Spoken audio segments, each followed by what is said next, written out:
വിസ്മയ മോഹൻലാലിന്റെ ആദ്യ സിനിമയായ തുടക്കം കണ്ട അനുഭവം പങ്കിട്ട് രാഹുൽ ഈശ്വർ. ജനങ്ങൾ തുടക്കം കാണാൻ പോകേണ്ടത് ലാലേട്ടനു വേണ്ടിയോ വിസ്മയുടെ നീതിബോധത്തിനു വേണ്ടിയോ അല്ലെന്ന് രാഹുൽ ഈശ്വർ സോഷ്യൽ മീഡിയയിൽ കുറിക്കുന്നു. രാഹുലിന്റെ വാക്കുകൾ ഇങ്ങനെയാണ്: മോഹൻലാലിന്റെ മകളുടെ സിനിമയല്ല തുടക്കം. വിസ്മയ എന്ന പെൺകുട്ടിയുടെ ആദ്യ സിനിമയിൽ തന്നെ ത്രില്ലടിപ്പിക്കുന്ന ഉഗ്രൻ ആക്ഷൻ പെർഫോമൻസ് കാഴ്ചവെച്ച ഒരു കലാകാരി അല്ലെങ്കിൽ അഭിനേത്രിയുടേതാണ്.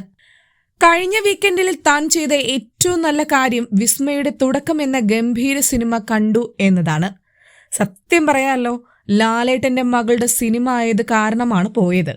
ലാലേട്ടന്റെയും മമ്മൂക്കയുടെയും മക്കൾ എന്നൊക്കെ പറഞ്ഞാൽ മലയാളികൾക്ക് സ്വന്തം കുടുംബത്തിലുള്ള കുട്ടികളോടുള്ള ഇഷ്ടമാണ്. അതോടൊപ്പം വിസ്മയ വിദ്യാർത്ഥികളെ അടിച്ചമർത്തുന്നതിനെതിരെ നീതിയുടെ നിലപാടെടുത്തത് ആദരം സ്നേഹാദരം വർദ്ധിപ്പിച്ചു. പക്ഷേ നിങ്ങൾ ആ സിനിമ കാണാൻ പോകേണ്ടത് ലാലേട്ടന് വേണ്ടിയോ വിസ്മയുടെ നീതിബോധത്തിനു വേണ്ടിയോ അല്ല.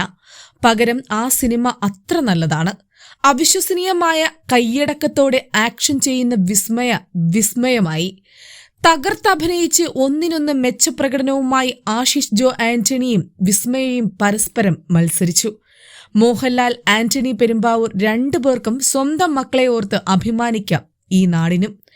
പെൺകുട്ടികൾ നിർബന്ധമായി പരിശീലിക്കേണ്ട മാർഷൽ ആർട്സ്, മനസാന്നിധ്യം എന്നിവയെക്കുറിച്ച് മോഹൻലാലിലെ പിതാവ് നമ്മുടെ നാടിന്റെ എല്ലാ പെൺമക്കൾക്കും നൽകുന്ന ഉൾക്കാഴ്ച എല്ലാവരും കേൾക്കേണ്ടതാണ്.